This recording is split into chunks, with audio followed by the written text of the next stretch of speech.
Bonjour et bienvenue dans cette vidéo sur les suites arithmétiques et les suites géométriques.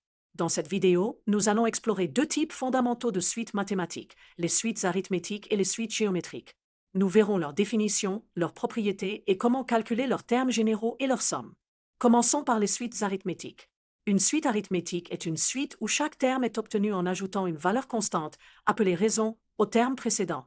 Par exemple, si nous avons une suite qui commence par 3 et dont la raison est 2, alors les premiers termes seront 3, 5, 7, 9, etc.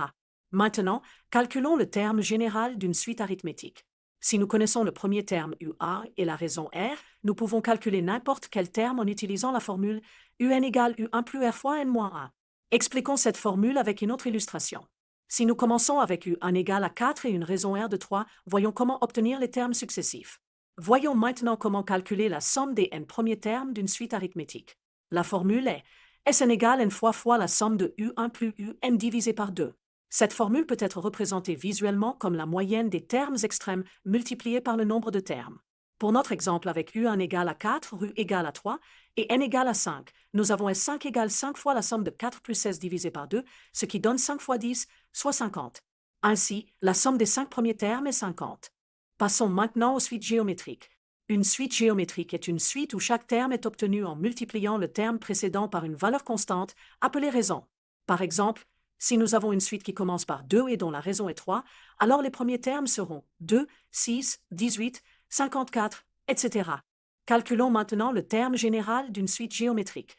Si nous connaissons le premier terme UA et la raison Q, nous pouvons calculer n'importe quel terme en utilisant la formule UN égale U1 fois Q puissance N-1. Illustrons cette formule avec un exemple différent. Si nous commençons avec U1 égale à 5 et une raison Q de 2, voyons comment obtenir les termes successifs. Voyons maintenant comment calculer la somme des n premiers termes d'une suite géométrique.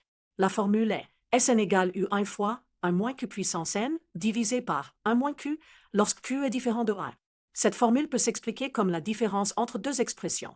Pour notre exemple avec U1 égale à 5, Q égale à 2 et N égale à 5, nous avons S5 égale 5 fois 1 moins 2 puissance 5 divisé par 1 moins 2, ce qui donne 5 fois 1 moins 32 divisé par moins 1, soit 5 fois moins 31 divisé par moins 1, donc 155. Ainsi, la somme des 5 premiers termes est 155. Pour conclure, comparons les suites arithmétiques et géométriques avec quelques exemples concrets. Pour une suite arithmétique, pensez à un salaire qui augmente d'un montant fixe chaque année, par exemple 50 € par mois. Pour une suite géométrique, pensez à un investissement qui croît avec un taux d'intérêt fixe, par exemple 5% par an. Et voilà, nous avons vu les définitions, les termes généraux et les formules de somme pour les suites arithmétiques et géométriques. Rappelez-vous, dans une suite arithmétique, on ajoute toujours le même nombre, tandis que dans une suite géométrique, on multiplie toujours par le même nombre. Merci d'avoir suivi cette vidéo.